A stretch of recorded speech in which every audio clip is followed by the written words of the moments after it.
अभी राजा वेणु के बारे में बहुत सारे लोगों ने चर्चा किया।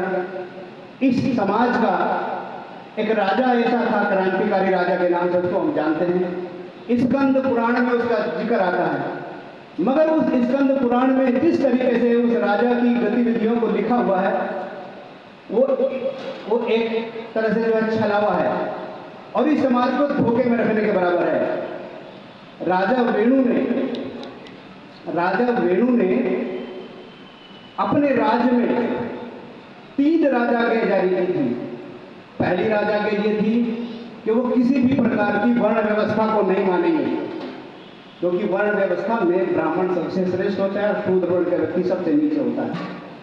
दूसरी राजा के उसकी ये थी कि हम जो है किसी भी प्रकार का भेदभाव किसी व्यक्ति के बीच में नहीं मानेंगे। और तीसरी मुख्य बात ये थी, सबको सब काम करने की आज़ादी थी, जो आज हमारे भारत के संविधान में तीनों बातें हैं।